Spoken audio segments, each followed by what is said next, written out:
چاند جب چمکتا ہے نا کتے بھونکتے بھی ہیں. ہاں یہ بات یاد رکھیے گا.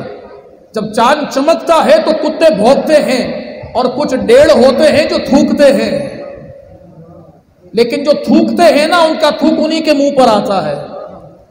ہیں بہت سے ایسے بھی. آپ نے دیکھا ہوگا ایک کلپ چل رہا ہے فسادی کا. جیسے گھر میں نہیں ہوتی خاندان کے اندر ایک فسادی عورت, کچھ بھی ہو جائے, کتنی بڑی کسی کو نعمت مل جائے, عزت مل جائے, شہرت مل جائے, دولت مل جائے, وہ آتی ہے یہ ہو گیا, میرا کام تو فساد ڈالنا, میں تو فساد ڈالوں. ایسے ہی کچھ لوگ ہیں کہ جب دیکھتے ہیں نا کہ دعوت اسلامی اور امیر اہل سنت کہ جہاں جاتے ہیں جھنڈے گاڑ دیتے ہیں, جس میدان میں کودتے ہیں وہاں جھنڈا تار کا اونچا نظر آتا ہے. جب تنظیم بنائی تو دعوت اسلامی ایسی بنائی کہ 200 سے زائد ممالک میں وہ کام کر رہی ہے. جب مدرسے بنائے, جامعات بنائے تو بے مثل و بے مثال. جب چینل بنایا تو مدنی چینل با کمال. جب ویلفیئر کے شعبے میں آئے تو اتنا خون ڈونیٹ کر دیا کہ خون لینے والوں نے بھی کہہ دیا کہ بابا بس کرو, دینے والے بہت ہیں, لینے والے کم پڑ گئے ہیں.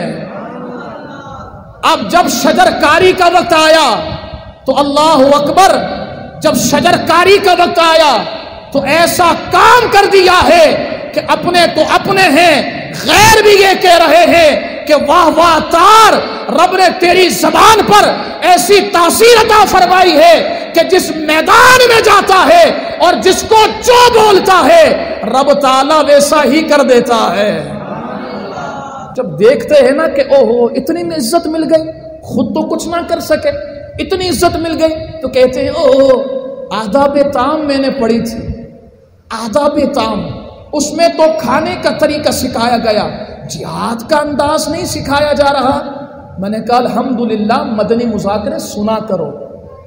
مدنی مذاکرے میں سیدی شیخ طریقت امیر اہل سنت نے فرمایا ہے کہ جس وقت مفتی اسلام جہاد کا اعلان کرے گا عطار پہلی صف میں نظر آئے گا. اور ہم بھی یہاں یہ عہد کرتے ہیں کہ جس وقت مفتی اسلام جہاد کے لیے اعلان کریں گے تو سارے عطاری اسلام کے لیے جہاد کی پہلی صف میں نظر آئیں گے. لیکن میں یہ دیکھنا چاہوں گا جب جہاد ہوگا کہ عطاری کتنے اور فسادی کتنے ہیں. اور یہ تو ہمیں پتہ الحمدللہ عطاری ہی عطاری نظر آئیں گے, فسادی صرف بھوکتے ہی رہیں گے, کیونکہ ان کا کام ہے صرف مائک پر بولنا. خود کچھ نہ کر سکے تو جلو نہیں, کچھ کر کے دکھاؤ.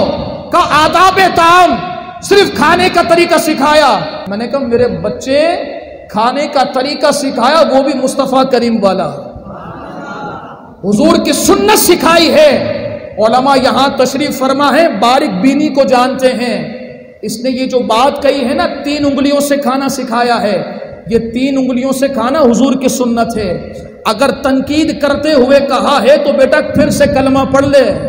پھر میں اسے یہ کہتا ہوں کہ الحمدللہ آداب طعام میں امیر اہل سنت نے جو لکھا ہے وہ حضور کا طریقہ ہے.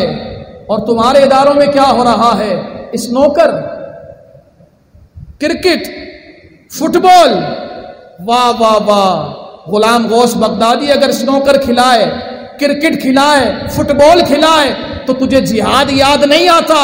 عطار 3 انگلیوں سے مصطفیٰ کریم کی سنت کو زندہ کرے تو تجھے پھر جہاد یاد آتا ہے. تو مشورہ دیتا ہوں, جا بیٹا غلام غوث بغدادی کو لے کر کبھی سری نگر جا, کبھی فلسطین جا. اور اگر جہاد نہیں کر سکتا تو بڑے بوڑھے کہا کرتے تھے چہرہ اچھا نہ ہونا تو بات اچھی کرنی چاہیے. تو ہم بھی یہی کہتے ہیں جب منہ اچھا نہیں ہے تو بات اچھی کر, تاکہ تیری زبان سے خوشبو نکلے. عطار کی برائی کرے گا تو بدبو والا ہوگا, عطار کی تعریف کرے گا تو منہ سے بھی خوشبو آئے گی, جسم سے بھی خوشبو آئے گی.